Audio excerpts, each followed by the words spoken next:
I will seize your lake today. You'll need more than threats here. You'll need... She shoved the violation notice into my chest so hard the paper bent. Your smoke, Victoria Prescott snapped, constitutes assault under Section 14. That's how she opened. No greeting, no explanation, just a verdict. The clipboard queen stood there in her crimson blazer, chin lifted like she was delivering a court sentence instead of handing me a piece of HOA fiction. Behind her sunglasses, I could practically feel her waiting for me to break. But I didn't. I just stared at her and said, "Interesting interpretation, considering I helped write half the fire safety manual for this town." That made her blink, just once. But it was enough. The enforcer in crimson hated being caught off balance. Before I go on, where are you watching from? Because if you've ever had someone try to bulldoze you with rules they barely understand, then you're about to enjoy what comes next. You don't want to miss this unraveling. Not when a bully thinks she's found her next quiet victim. Not when she has no idea the man she's cornering spent 30 years commanding scenes she wouldn't survive 10 seconds in. "My name is Carter Maddox," I told her, folding the notice she jabbed into me.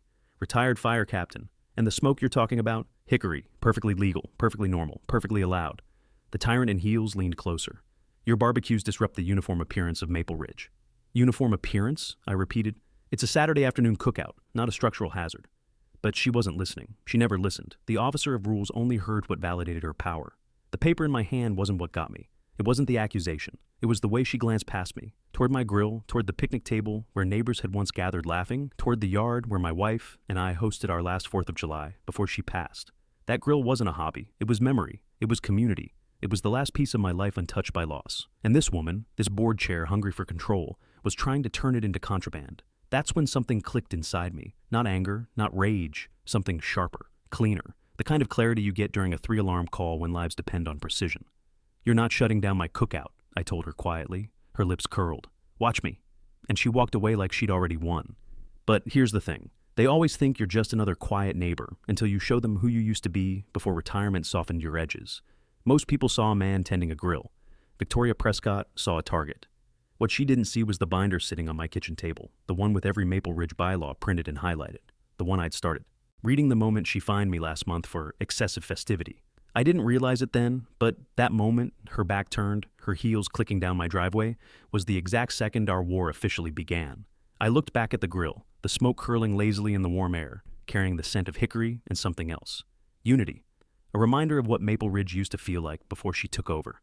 And I made myself a promise right then. If she wanted this to become a rulebook battle, then I would bury her in the very pages she weaponized. She didn't wait long to make her next move. By sunrise the following morning, Victoria Prescott had already emailed the entire neighborhood a formal community smoke advisory, written as if I'd unleashed a chemical spill instead of a backyard cookout. The board chair even attached a pixelated photo of my grill, zoomed in so tightly the smoke looked like a wildfire. She titled it, "Recurring Hazard." Most folks would have been embarrassed or intimidated. I wasn't either. I've seen real hazards. Buildings collapsing, fuel tanks rupturing, homes filling with black smoke until daylight vanished. Hickory flavor drifting over a picket fence didn't even register on my scale. Still, her tactic worked exactly as she intended. People started talking. The enforcer in crimson thrived on manufactured whispers. She pushed the rumor that I'd been warned multiple times and that my non-compliance threatened property values. Funny how none of those warnings existed until she invented them. But I wasn't the only one who'd noticed the shift in her behavior. On my morning walk, old Mr. Keating stopped me at the mailbox. "Saw the email," he murmured. "She's tightening her grip again. First the window boxes, then the mailbox heights, now your smoke." I nodded, listening, storing every comment. This wasn't just my battle, not anymore. Victoria Prescott had been cracking down across Maple Ridge with the precision of someone prepping for a silent takeover. And after years of being a firefighter, I recognized the signs of a spark turning into something bigger.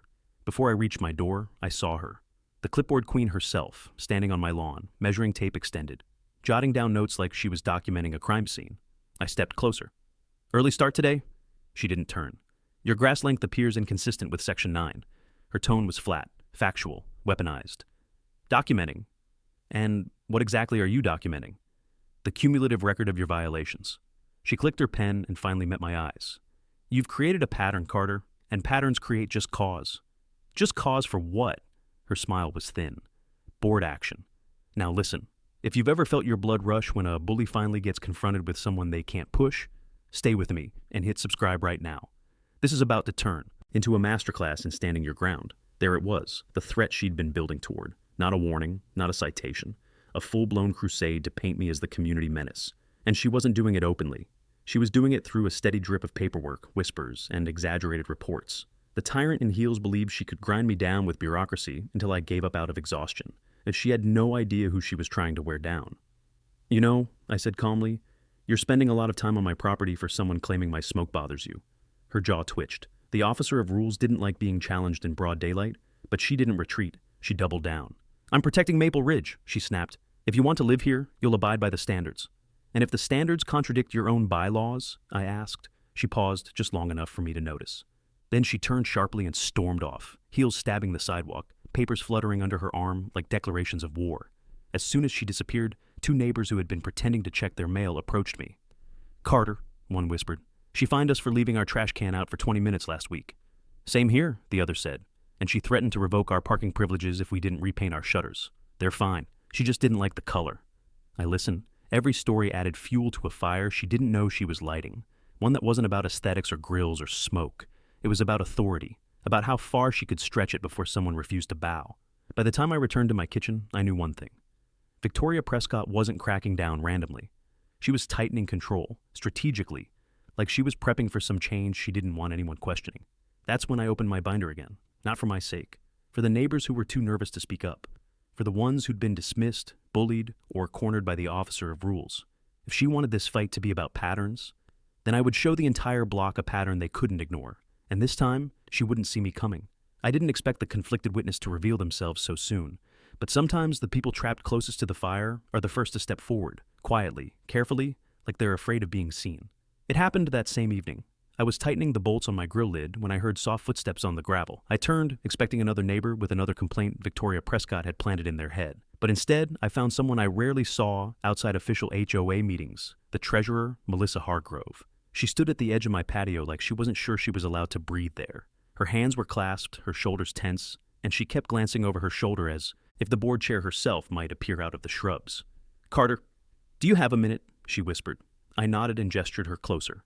She stepped in slowly, like every move might trigger one of those tripwire reactions from the enforcer in crimson. I shouldn't be here," she said. Her voice trembled, but her eyes told a different story. Someone who'd been watching from the sidelines too long. "You're fine," I assured her. "You want water? Tea?"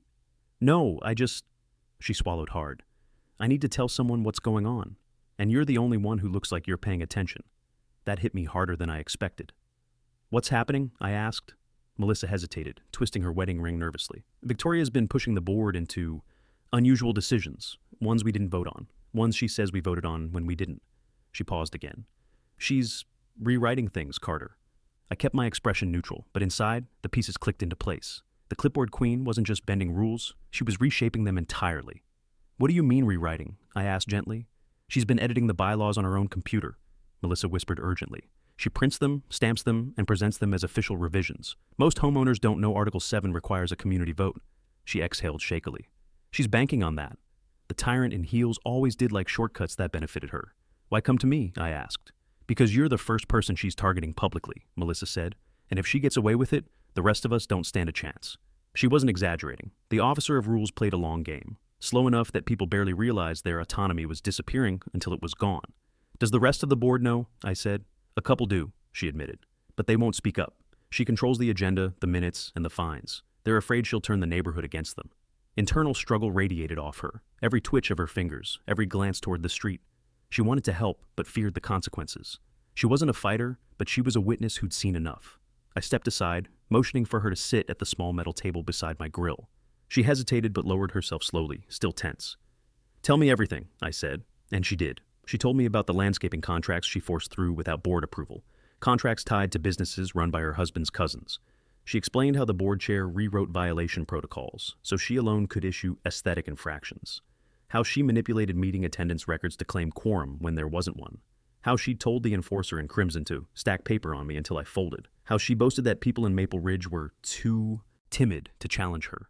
The more Melissa revealed, the clearer it became. Victoria Prescott wasn't enforcing order. She was consolidating it, and she thought no one had the courage or knowledge to fight back. Melissa's voice softened. "I don't know how to stop her, but I thought you should know what she's planning next." "What is she planning?" I asked. She looked me straight in the eyes, finally steady. "She wants to strip you of backyard privileges, all of them. No grill, no gatherings, no tools. She's preparing to call it fire risk mitigation." That explained the sudden interest in my lawn measurements and smoke patterns. She wasn't offended by barbecue, she was building a case. I leaned back, letting the cool evening breeze settle around us. You did the right thing coming here, I told her, and I promise you, I won't let her steamroll this community. Tears glimmered in her eyes, though she blinked them away. Just be careful, Carter. She doesn't like losing. She's not the only one, I said. Melissa left the patio, clutching her purse like a shield. I watched her walk down the driveway, shoulders tight but lighter than when she arrived. After she disappeared around the bend, I looked at my binder again. The battle lines were becoming painfully clear, and thanks to a conflicted witness finally stepping forward, so was the path to bringing down the clipboard queen. Melissa's warning stayed in my head long after she disappeared into the shadows of Maple Ridge. I barely slept, replaying every detail she'd shared. By morning, I knew one thing with absolute certainty. Victoria Prescott was preparing her next strike, and she wanted it to look official, inevitable, and permanent. And she didn't wait long.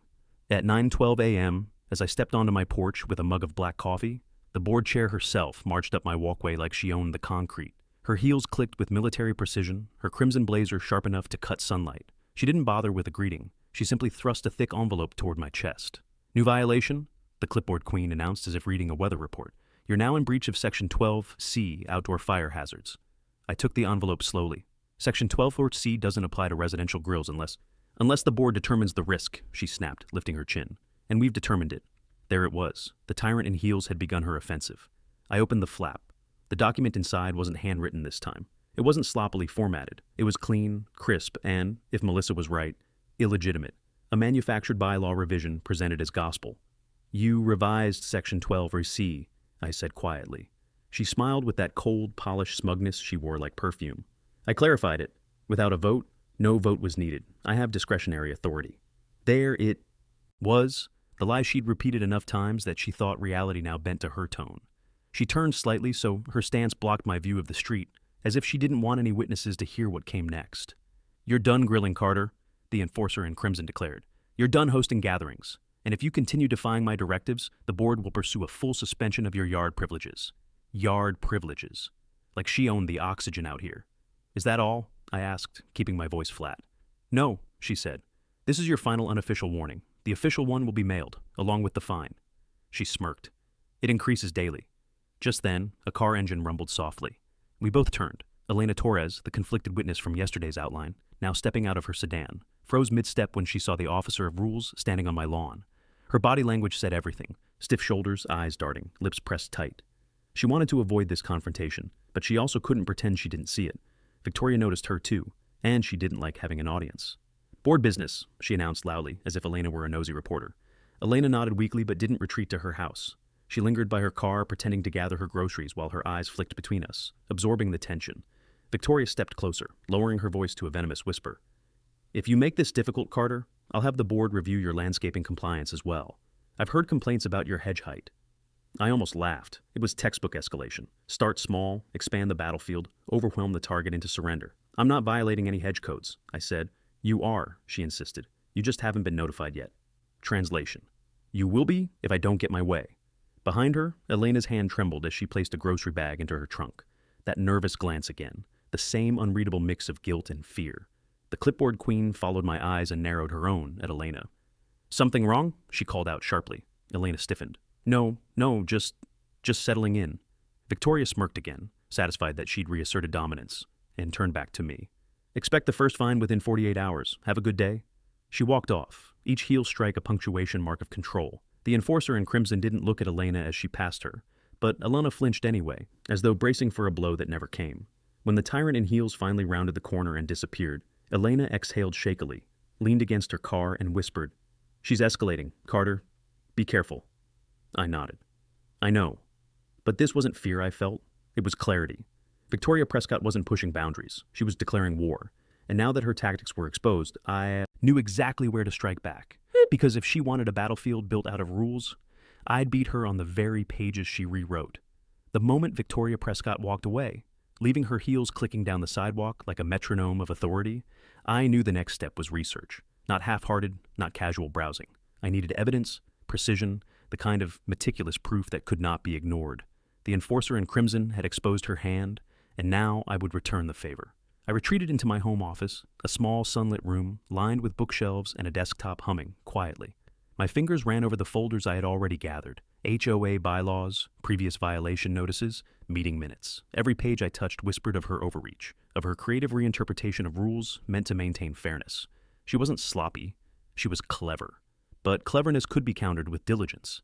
The clipboard queen had left traces. Even the most careful manipulator leaves footprints. I began cross-referencing amendment dates, signatures, and quorum counts. It didn't take long to find inconsistencies, signatures missing, votes tallied incorrectly, financial decisions rubber-stamped without board consensus. Each discovery made my pulse steady, not excited, not angry, but deliberate, strategic. Every illegal maneuver she'd attempted could now be documented, formatted, and presented. I paused and thought about Elena, the conflicted witness. She had been visibly shaken, clearly aware of the overreach she had witnessed, yet uncertain if anyone else could stand against the tyrant in heels. That doubt, fear masquerading as loyalty to the board, would become critical leverage. She was the neighbor who could validate the abuses in real time, the human confirmation that no spreadsheet alone could provide. I had to approach her carefully. As I compiled the records, I visualized how the board chair would react to each bullet point. Section 12C misapplied, financial records overruled, unilateral aesthetic rulings, and the unauthorized fines she had issued. The enforcer in Crimson's methodical cruelty was precise, but so was mine. She thought intimidation and document shuffling could mask her intent. I intended to illuminate it. By late afternoon, I had a working dossier ready. Cross-referenced evidence, annotated bylaws, photographic proof of arbitrary fines. Each item highlighted a violation of procedural duty, an undeniable trail. If Victoria Prescott believed her authority was unassailable, she hadn't accounted for methodical observation, backed by legal precedent. The officer of rules had underestimated the impact of a community cohesion. My next task was to reach out to a few neighbors quietly, ones who had suffered minor but telling abuses, fines for unapproved flower beds, landscaping companies imposed without choice, and petty citations for trivial aesthetics. Each story was a thread that, when woven together, would reveal a pattern of abuse. I drafted an initial letter, carefully worded to request a private discussion with Elena. I knew her hesitation wasn't malice. It was survival instinct, molded by fear of retaliation. I had to offer reassurance and protection, while conveying the critical role her testimony could play. One wrong word, one misstep, and the board chair's influence could intimidate her into silence. Even as I typed, I imagined the clipboard queen at home, reviewing her next victory against the quiet neighbor she thought powerless. She wouldn't know the depth of what was building, a case founded on procedure, evidence, and solidarity. Her tyrant in heels facade could crumble under the weight of truth, meticulously documented, strategically deployed. I set the letter aside, stared out the window at the neighborhood I loved. Smoke from my grill drifted lazily across the lawns, a reminder of what had sparked this confrontation. Victoria Prescott's relentless assertion of authority had ignited not fear in me, but a methodical determination. The enforcer in Crimson thought she held the ground, but I had already started mapping the battlefield. Tomorrow, I would approach Elena. I would confirm her willingness to help. The clipboard queen might think she had the final say, but by leveraging procedural rules, human witnesses, and carefully curated evidence, I was about to expose every overstep she had ever attempted. By nightfall, my strategy was clear. Gather, document, ally, and strike.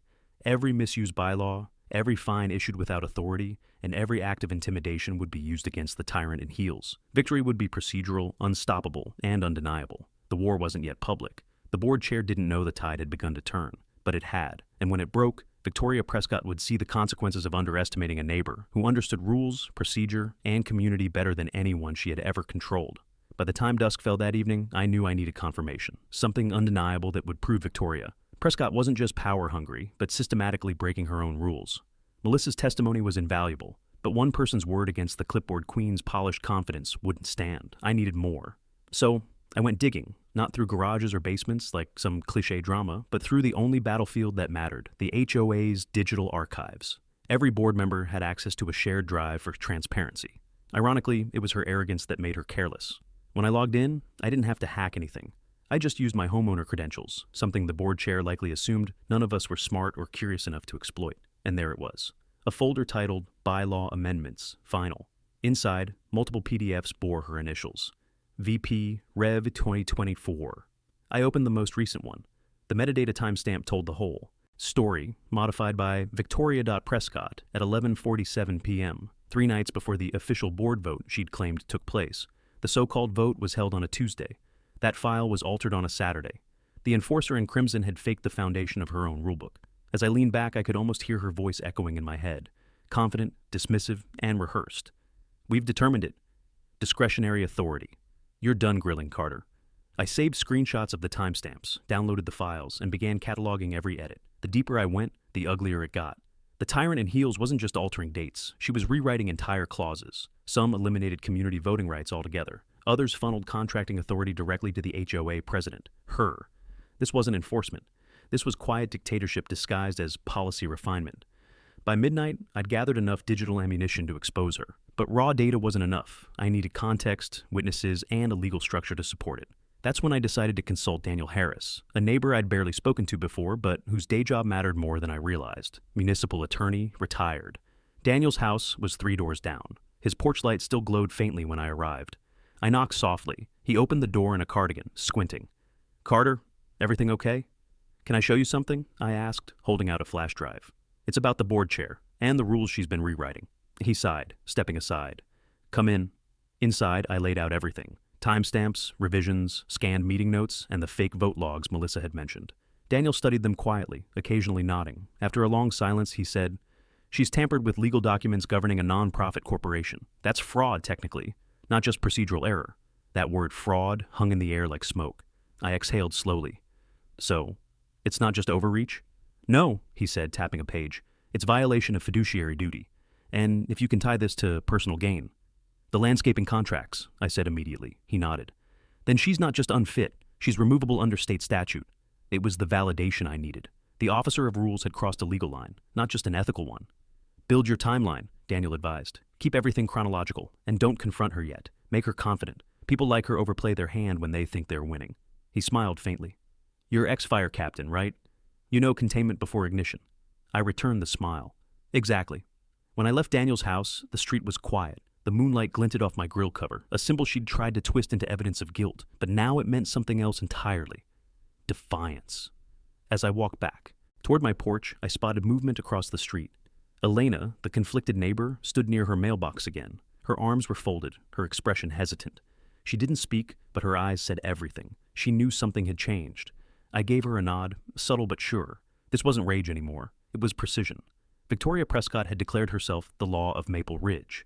But now, I had the receipts, the proof she'd burned her own credibility while trying to extinguish mine. And soon, the clipboard queen would discover what happens when you corner someone who understands structure, evidence, and timing better than she ever could.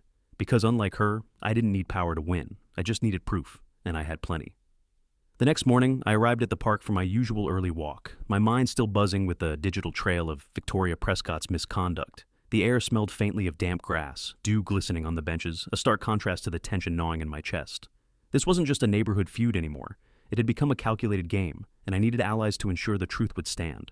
As I approached the far corner of the park, I saw Elena Rivers, the conflicted witness from earlier, pacing near the fountain. Her posture was stiff, shoulders hunched, hands gripping a faded tote bag. The enforcer in crimson had intimidated most of the community, and I knew Elena had been particularly wary, reluctant to speak, because of what the clipboard queen might do if she thought her loyalty was wavering. "Elena," I called softly, keeping my voice calm. She flinched, glancing around as if expecting the tyrant in heels herself to materialize.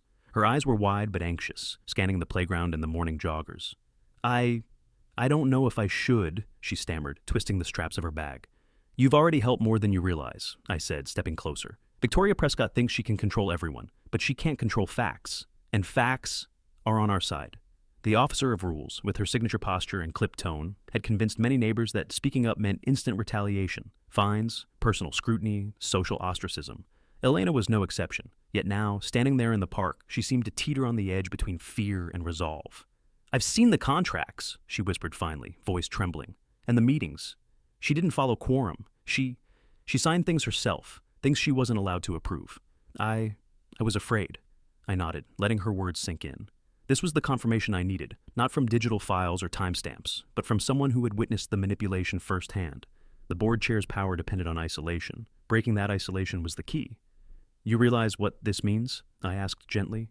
"With your statement and what I've compiled, the clipboard queen can't deny. What's happening? The community is ready for the truth, and you can help lead them there." Her hands fell to her sides. I don't want to make enemies. I just wanted things to be peaceful."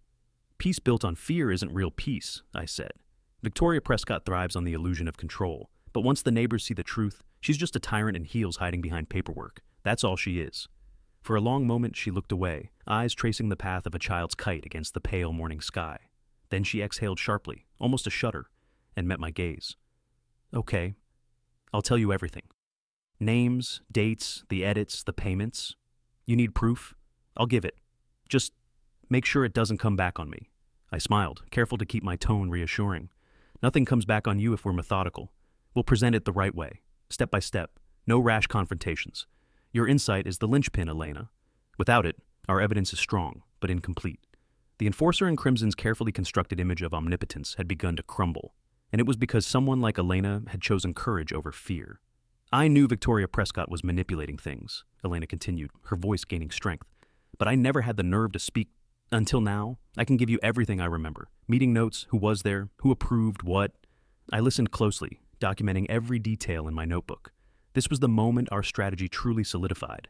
The tyrant in heels could no longer claim ignorance or spontaneity. Her misdeeds were documented and corroborated. As we walked back toward the neighborhood, I felt the weight of responsibility settle on my shoulders. But there was also a sense of momentum. The officer of rules had underestimated both the power of procedural diligence and the courage of those she tried to intimidate. Victoria Prescott might still have her outward confidence, but her foundations were cracking, and with Elena's testimony, the stage was set for the next phase, planning a calculated, community-backed confrontation that couldn't be ignored or dismissed. The clipboard queen's empire of fear was about to meet its match. By sunrise the next morning, the plan had begun to take shape. I had Elena's full statement, Daniel's legal insight, and a mountain of procedural evidence ready to dismantle Victoria Prescott's empire of manipulation. But power like hers didn't fade quietly. It had to be stripped away piece by piece. The clipboard queen had built her throne on paper, fear, and precision. To defeat her, I needed to use her own weapons against her. That morning, I set up a small whiteboard in my garage, my new war room. On one side, I mapped every bylaw she had rewritten. On the other, every community member she had wronged. Between them, I drew connecting lines. Fines, invoices, manipulated votes, fraudulent approvals. The pattern. It wasn't chaos. It was orchestration. She hadn't just abused power. She'd engineered it. I wrote her name at the top, Victoria Prescott, board chair. Then beneath it, I wrote in bold red marker, expose her through procedure, not anger. My first step was to draft a formal community notice, something that looked routine, bland, even boring on the surface. But within its wording, I embedded a weapon, a citation of Article 9, Section 3 of the HOA Charter, the one clause she had forgotten to strike when editing her illegal amendments. It required the board to hold a special review hearing if 3 or more homeowners jointly requested it in writing. By mid-morning, I had 6 signatures. The enforcer in Crimson might have believed she controlled perception, but she couldn't silence an official hearing request without exposing herself. If she denied it, it was obstruction. If she allowed it, I would have the perfect stage. Elena called that afternoon, her voice quieter but steadier than before. I've got something else, she said. I found an email chain between Victoria Prescott and her brother-in-law, the one running the landscaping company. My pulse sharpened. Forward it. Minutes later, my screen lit up. The emails were casual, but damning. From Victoria Prescott to Howard Landscaping, LLC. The new contracts will push through after I finalize the aesthetic enforcement update. Make sure the invoices reflect HOA-approved pricing. I'll handle the votes. She'd written it herself. The tyrant in heels had turned the HOA into a funnel for her own family's profit. It was no longer just corruption, it was self-dealing, a financial crime. I printed the chain, highlighting every timestamp and signature. Each new piece of evidence deepened the structure of the trap I was building. Every procedural flaw she'd ignored, every fake quorum she'd claimed, every neighbor she'd silenced, it all pointed toward deliberate misconduct. When I stepped outside later that evening, I saw her across the cul-de-sac. The officer of rules stood in her manicured yard, phone in hand, issuing what looked like another violation notice to a young couple down the street. Her crimson blazer caught the last rays of sunlight, glowing like a flag of authority. She smiled as the couple apologized. That smile, cold, composed, confident, confirmed what I already knew. She had no idea how much danger she was in. Daniel called that night. "You're close, Carter," he said. "But timing is everything. File the request tomorrow morning. The more neighbors know before she reacts, the less ground she'll have to intimidate anyone." "She'll try to twist it," I replied. "Claim harassment, frame it as a personal vendetta." "She will," Daniel agreed. "That's why you don't confront her yet. You let her walk right into her own hearing." His words settled over me like the weight of command used to before a fire. Call, you don't rush in, you plan your attack, anticipate collapse zones, and move only when you can't lose. I spent the rest of the night finalizing the hearing notice. Every paragraph was clean, professional, and unassailable. I even included a polite closing line. In the interest of maintaining transparency and harmony within the community, we appreciate the board's timely cooperation. A signature of respect, hiding a declaration of war. By dawn, I printed 20 copies and slid them into mail slots along the street.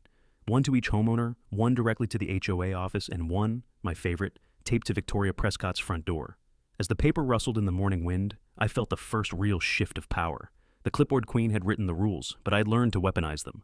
Tomorrow, the board chair would open her door to find a document she couldn't ignore, an official summons born from her own bylaws. Her downfall had already been drafted. The next 48 hours felt like the longest countdown of my life. The special review hearing had been set, officially and legally, under the very clause Victoria Prescott herself had overlooked. For the first time, the clipboard queen couldn't hide behind her polished emails or rehearsed charm. This time, every word would be recorded, every vote documented, every decision transparent. Still, I knew she wouldn't go quietly. The enforcer in crimson had built her reign on psychological warfare. Control the perception, control the outcome. And as I stepped outside that morning, I saw her already moving. Her SUV idled near the roundabout, window cracked, phone pressed to her ear. She wasn't smiling this time. The tyrant in heels was working the damage control circuit, calling allies, sowing panic. I could almost hear her lines through the distance. He's overreacting. He's misinterpreting the bylaws. This is harassment. But panic had a scent. And that morning, I could smell it. I spent the day organizing my presentation like a mission briefing, each document labeled, each statement corroborated. Daniel helped refine the legal framing. Elena rehearsed her testimony twice, hands trembling the first time, steady the second. This is our line in the sand, I told them. No raised voices, no insults. We let the truth do the talking. That night, the officer of rules sent an email to every homeowner. Subject line, community integrity reminder. It was a masterpiece of manipulation, polite on the surface, venom underneath. She warned residents about spreading misinformation and compromising community harmony through unverified accusations. The board chair's signature glowed at the bottom, neat and self-righteous. I knew what she was doing, preempting sympathy, painting herself as the victim of a witch hunt. But the difference was this time, she wasn't the only one controlling the narrative, because that same evening, I uploaded something new to the private HOA forum, a PDF titled Transparency Archive. Inside were screenshots of her altered bylaws, time-stamped edits, and the landscaping invoices signed without approval. No commentary, no accusations, just evidence. By dawn, it had spread like wildfire. Neighbors stopped by my driveway whispering, "Is it true?" She really did that? We had no idea. The enforcer in crimson had ruled by isolation. Now she faced exposure under the same sun she'd used to spotlight everyone else's flaws. At 5 p.m., the meeting began. Community Center, Room 2B. 23 residents filled the folding chairs. More than any meeting in 2 years. The smell of burnt coffee mixed with anxiety.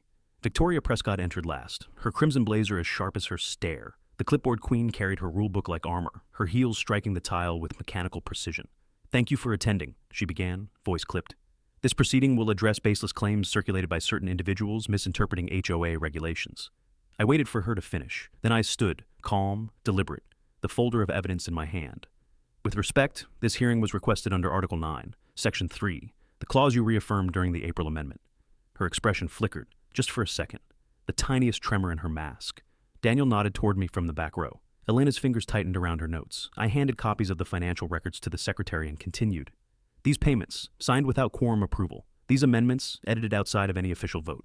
These violations, enforced selectively for personal benefit. Now, I'm not here to speculate, Ms. Prescott. I'm here to cite." She tried to interrupt, her tone sharpening. "Mr. Carter, this is completely out of what?" I asked quietly. "Out of order? You mean the order you rewrote?" A few gasps rippled through the room. The officer of rules straightened, but the confidence in her posture began to fray. She turned to the board members for backup. None met her eyes. Elena stood then, her voice trembling at first. I was present when she changed the amendment. There was no vote. Silence. Then murmurs. A man in the back muttered, "That's illegal." Victoria Prescott's hand gripped her pen so tightly it snapped. The meeting devolved into whispers, questions, confusion. I didn't need to push further. The truth was now its own momentum. And when the chair finally adjourned, her exit was slow, measured but hollow. The clipboard queen left behind a trail of fractured authority, her crimson sleeve brushing against the door like a retreating flag. The hearing hadn't ended her rule yet, but it had detonated her illusion, and tomorrow the vote for her removal would decide everything. The morning of the special meeting arrived with an uneasy calm. The community center had been transformed, every folding chair lined with precision, every table holding neatly stacked documents for residents to review. The enforcer in crimson would have noticed the symmetry immediately. Her obsession with order was the air she breathed, but this time she wouldn't be in control. Victoria Prescott, the clipboard queen, arrived 20 minutes early, a ritual of intimidation she used to assert dominance. Her heels clicked sharply against the tile floor, the tyrant in heels projecting authority in every deliberate step. She scanned the room, her gaze sweeping the gathered neighbors, attempting to unnerve them. She paused at the front, checking her notes, her expression tight. the officer of rules momentarily humanized by the faint crease of uncertainty. I entered behind her, my own folder in hand. The board chair had its official seal on the door, but today the room wasn't hers to manipulate. My presence, quiet but confident, was a testament to weeks of preparation. Evidence gathered, allies discreetly rallied, and the community primed for transparency. As residents filtered in, murmurs rose. Curiosity, anticipation, even a tinge of excitement. Some carried copies of the documents I'd shared online, printed out and marked with their own annotations. It was a tangible reflection of collective awareness. Victoria Prescott noticed it too. The tyrant in heels stiffened, realizing that her carefully maintained narrative was no longer unchallenged. The meeting began formally. Victoria Prescott rose, addressing the room with the poise of someone confident in their monopoly over order. This assembly is convened to address the alleged grievances brought forth by Mr. Carter and his associates, she intoned, her voice crisp, controlled. Any claims must be substantiated according to our established bylaws. I waited for her to finish, letting the weight of her words settle before I spoke. Calm, deliberate, every syllable chosen. With respect, Ms. Prescott, the allegations are substantiated, documented, and have been distributed to every homeowner. This isn't conjecture, it's fact, supported by evidence.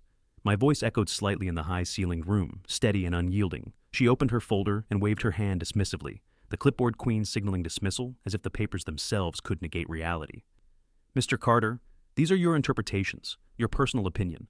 They don't reflect the community's will. I stepped forward, letting the room absorb my presence. These are official records, Ms. Prescott. Payments without quorum approval, bylaw amendments enacted unilaterally, selective enforcement of aesthetic violations. These aren't opinions. They're breaches of fiduciary responsibility. The enforcer in crimson shifted, eyes darting toward her allies on the board.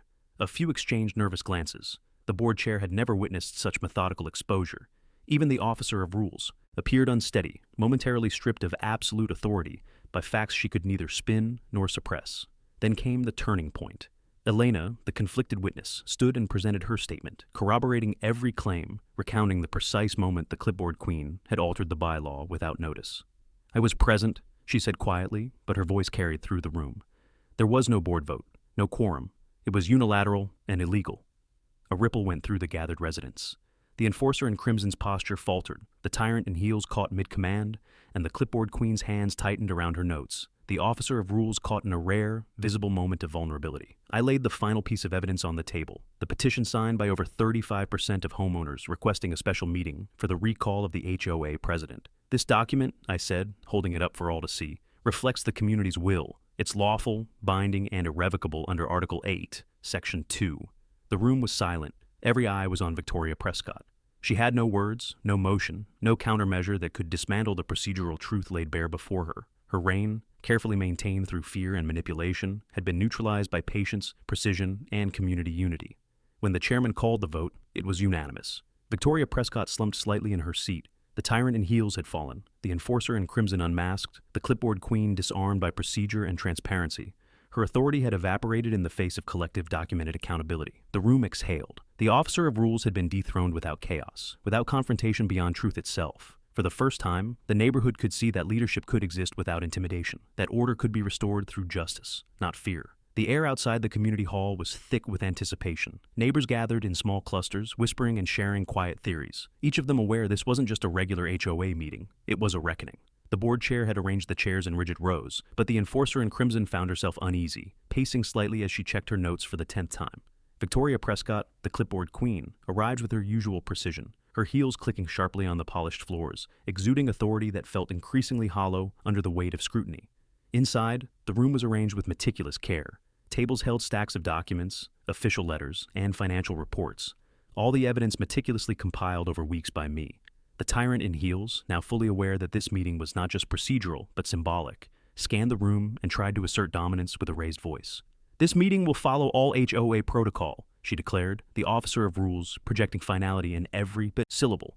Yet her gaze betrayed the smallest flicker of doubt, a rare crack in the armor of intimidation. I stood quietly near the front, exuding calm authority, allowing the room to absorb the tension. My firehouse training had conditioned me to measure each moment, to act deliberately. I watched as the neighbors settled, some clutching the evidence folders I'd provided, others whispering reassurances to one another. The board chair tried to call order, but it was clear this was no ordinary assembly. The enforcer in crimson's attempts at control were now reactive, defensive, her usual confidence replaced by cautious calculation. Victoria Prescott began her opening statement, reading from prepared notes, but her words felt hollow. "We are here to discuss alleged grievances," she said, her voice sharp but strained, "and to ensure our community remains orderly and compliant." The clipboard queen's hands tightened on the folder, a subtle tremor betraying the facade of authority. Her usual method of manipulation, grounded in selective intimidation, was unraveling in real time. I rose, calmly stepping forward, letting the room settle in silence. "With respect, Ms. Prescott," I said, my voice steady but firm, "the grievances are substantiated. Evidence has been provided to every resident present. The procedural violations, unilateral bylaw amendments, and conflicts of interest are documented." The room, previously tense with anticipation, shifted toward focus and attention. The tyrant in heels found herself challenged not by emotion, but by structured truth. As I laid out the evidence on the central table, neighbors began murmuring approval, reviewing the reports and cross-referencing signatures. The enforcer in crimson whispered to a board member, doubting her own position for the first time. The officer of rules, usually so sure, now questioned the enforceable validity of Victoria Prescott's previous actions. The board chair, recognizing the shift, allowed the residents' voices to rise, letting them participate in the scrutiny process. Then came the pivotal moment. I presented the petition demanding a special meeting for Victoria Prescott's recall, signed by over 35% of homeowners. The clipboard queen's composure cracked slightly as murmurs rose from the crowd. The tyrant in heels turned to her allies, but their faces mirrored her anxiety. This was a procedural masterstroke, unassailable, undeniable. Every signature, every recorded vote, every legal reference validated the residents' collective authority. Victoria Prescott attempted to interrupt, her usual forceful tone clashing with the room's new energy. "This cannot proceed without board approval," she shouted. The enforcer in crimson tried to reinforce her argument, but even her voice faltered under the clarity of law, transparency, and collective will. The officer of rules had no ground left to stand on. The room collectively recognized the imbalance of power that had been created, and the tide had shifted irrevocably. The vote commenced. Neighbors raised hands, and every single one was in favor of recalling Victoria Prescott. The tyrant in heels slumped slightly in her chair. The clipboard queen's hands fell to her sides, and the board chair acknowledged the undeniable result. A quiet tension replaced by a sense of justice settled over the room. The enforcer in crimson lowered her head, defeated not by conflict, but by structured truth. As the final count was announced, the room erupted in quiet celebration. Victoria Prescott had been unseated. The officer of rules had been held accountable. The community had reclaimed authority, not through chaos, but through process, preparation, and unwavering unity. For the first time, the neighborhood felt a collective relief. The tyranny dissolved, replaced by the promise of fair, transparent leadership. The aftermath of the vote lingered like a heavy but cleansing fog. Victoria Prescott, the clipboard queen, sat at the far end of the hall, her usual air of command diminished to quiet disbelief. The board chair, having guided the procedural elements, glanced at the community with an approving nod, acknowledging that the residents had taken control of their own fate. Even the enforcer in crimson, once a formidable presence shadowing the tyrant in heels, seemed subdued, observing the fallout of the strict measures she had helped enforce. I stood quietly at the front, letting the room's energy settle. My calm had never wavered, yet beneath it ran a deep satisfaction, not born of vindictiveness, but of justice realized. The officer of rules, so often the embodiment of arbitrary authority, now watched as the community breathed freely, understanding for the first time that power existed to serve the people, not to dominate them. The mood was reflective yet celebratory, neighbors exchanging glances, sharing quiet words of gratitude and relief. The tyrant in heels, Victoria Prescott, had retreated to her car, her heels echoing on the pavement as she left, her clipboard clutched like a relic of lost authority. The enforcer in crimson walked beside her, quietly advising, a reluctant companion to a fallen regime. I didn't chase or confront. My role was done. The structured procedural victory was complete. The neighborhood had witnessed an orderly, lawful, and undeniable shift of power. Back inside the hall, the board chair called for a brief discussion on the new governance structure. The residents, empowered and united, began proposing candidates for a balanced, fair leadership team. There was a tangible sense of purpose, of ownership, of reclaiming community. Each person's voice mattered, and each contribution reflected the meticulous preparation and evidence that had brought us to this point. The clipboard queen's absence was a stark reminder of how fragile imposed authority can be when confronted by clarity, legality, and collective will. As the discussion continued, I reflected on the broader implications. My barbecues, once a simple weekly gathering, had become a strategic tool for social cohesion and evidence sharing. The Liberty Cookout had served not only to educate, but to demonstrate the residents' ability to organize, communicate, and act within the law. The tyrant in heels had underestimated the power of procedure and transparency, thinking fear could substitute for consensus. Now, her methods were revealed as hollow, ineffective against reasoned united action. Neighbors thanked one another quietly, smiles and relieved laughter threading through the room. The officer of rules, once a symbol of rigid enforcement, now observed how authority could be responsibly applied. The new board members, chosen carefully for balance and fairness, began discussing agendas, ensuring that no single person could again manipulate bylaws for personal gain. Even the enforcer in crimson seemed to understand the lesson. Rules exist to guide, not to control arbitrarily. I took a deep breath, savoring the moment of resolution. The symbolic object, the old community flag in the hall, fluttered gently in the breeze, reflecting both tradition and renewal. It was a reminder that structure and history, when respected, could coexist with freedom and fairness. The residents now felt a renewed sense of pride and confidence, no longer fearing arbitrary punishment, but empowered by knowledge and collective responsibility. As the gathering wound down, I addressed the community one final time. If you want more stories of homeowners standing up to HOA tyranny, hit subscribe right now, share your story in the comments, and let me know where you're watching from. The statement drew smiles, nods, and the occasional laugh, a personal acknowledgement of triumph and communal resilience. Victoria Prescott's era had ended, but the lesson endured. Preparation, fairness, and unity always prevail over unilateral power. The last residents trickled out, the room quiet, the echoes of voices replaced by a palpable sense of justice realized. The board chair and I exchanged a look of mutual respect. The enforcer in crimson lingered, contemplative, as if the weight of lessons learned had finally settled. Outside, the sun dipped toward the horizon, casting long shadows that seemed to mirror the path we had walked together, from frustration to strategy, from tension to lawful resolution. In the end, the neighborhood reclaimed its soul. The clipboard queen was gone, the tyrant in heels dethroned, and the community now stood united, empowered by truth, procedure, and collaboration. And in the gentle evening breeze, the memory of the struggle lingered, not as bitterness, but as proof that measured law-abiding action could triumph over arbitrary authority. The officer of rules, usually so sure, now questioned the enforceable validity of Victoria Prescott's previous actions. The board chair, recognizing the shift, allowed the residents' voices to rise, letting them participate in the scrutiny process. Then came the pivotal moment. I presented the petition demanding a special meeting for Victoria Prescott's recall, signed by over 35% of homeowners. The clipboard queen's composure cracked slightly as murmurs rose from the crowd. The tyrant in heels turned to her allies, but their faces mirrored her anxiety. This was a procedural masterstroke, unassailable, undeniable. Every signature, every recorded vote, every legal reference validated the residents' collective authority. Victoria Prescott attempted to interrupt, her usual forceful tone clashing with the room's new energy. "This cannot proceed without board approval," she shouted. The enforcer in crimson tried to reinforce her argument, but even her voice faltered under the clarity of law, transparency, and collective will. The officer of rules had no ground left to stand on. The room collectively recognized the imbalance of power that had been created, and the tide had shifted irrevocably. The vote commenced. Neighbors raised hands, and every single one was in favor of recalling Victoria Prescott. The tyrant in heels slumped slightly in her chair. The clipboard queen's hands fell to her sides, and the board chair acknowledged the undeniable result. A quiet tension replaced by a sense of justice settled over the room. The enforcer in crimson lowered her head, defeated not by conflict, but by structured truth. As the final count was announced, the room erupted in quiet celebration. Victoria Prescott had been unseated. The officer of rules had been held accountable. The community had reclaimed authority, not through chaos, but through process, preparation, and unwavering unity. For the first time, the neighborhood felt a collective relief. The tyranny dissolved, replaced by the promise of fair, transparent leadership. The aftermath of the vote lingered like a heavy but cleansing fog. Victoria Prescott, the clipboard queen, sat at the far end of the hall, her usual air of command diminished to quiet disbelief. The board chair, having guided the procedural elements, glanced at the community with an approving nod, acknowledging that the residents had taken control of their own fate. Even the enforcer in crimson, once a formidable presence shadowing the tyrant in heels, seemed subdued, observing the fallout of the strict measures she had helped enforce. I stood quietly at the front, letting the room's energy settle. My calm had never wavered, yet beneath it ran a deep satisfaction, not born of vindictiveness, but of justice realized.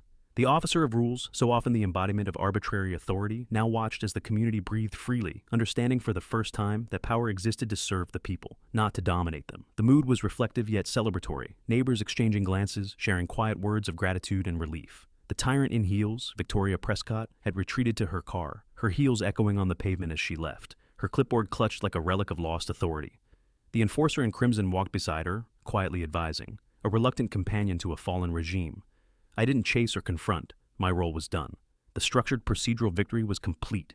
The neighborhood had witnessed an orderly, lawful, and undeniable shift of power. Back inside the hall, the board chair called for a brief discussion on the new governance structure. The residents, empowered and united, began proposing candidates for a balanced, fair leadership team. There was a tangible sense of purpose, of ownership, of reclaiming community. Each person's voice mattered, and each contribution reflected the meticulous preparation and evidence that had brought us to this point. The clipboard queen's absence was a stark reminder of how fragile imposed authority can be when confronted by clarity, legality, and collective will. As the discussion continued, I reflected on the broader implications. My barbecues, once a simple weekly gathering, had become a strategic tool for social cohesion and evidence sharing. The Liberty Cookout had served not only to educate, but to demonstrate the residents' ability to organize, communicate, and act within the law. The tyrant in heels had underestimated the power of procedure and transparency, thinking fear could substitute for consensus. Now, her methods were revealed as hollow, ineffective against reasoned united action. Neighbors thanked one another quietly, smiles and relieved laughter threading through the room. The officer of rules, once a symbol of rigid enforcement, now observed how authority could be responsibly applied. The new board members, chosen carefully for balance and fairness, began discussing agendas, ensuring that no single person could again manipulate bylaws for personal gain. Even the enforcer in crimson seemed to understand the lesson. Rules exist to guide, not to control arbitrarily. I took a deep breath, savoring the moment of resolution. The symbolic object, the old community flag in the hall, fluttered gently in the breeze, reflecting both tradition and renewal. It was a reminder that structure and history, when respected, could coexist with freedom and fairness. The residents now felt a renewed sense of pride and confidence, no longer fearing arbitrary punishment, but empowered by knowledge and collective responsibility. As the gathering wound down, I addressed the community one final time. If you want more stories of homeowners standing up to HOA tyranny, hit subscribe right now, share your story in the comments, and let me know where you're watching from. The statement drew smiles, nods, and the occasional laugh, a personal acknowledgement of triumph and communal resilience. Victoria Prescott's era had ended, but the lesson endured. Preparation, fairness, and unity always prevail over unilateral power. The last residents trickled out, the room quiet, the echoes of voices replaced by a palpable sense of justice realized. The board chair and I exchanged a look of mutual respect. The enforcer in crimson lingered, contemplative, as if the weight of lessons learned had finally settled. Outside, the sun dipped toward the horizon, casting long shadows that seemed to mirror the path we had walked together, from frustration to strategy, from tension to lawful resolution. In the end, the neighborhood reclaimed its soul. The clipboard queen was gone, the tyrant in heels dethroned, and the community now stood united, empowered by truth, procedure, and collaboration. And in the gentle evening breeze, the memory of the struggle lingered, not as bitterness, but as proof that measured law-abiding action could triumph over arbitrary authority.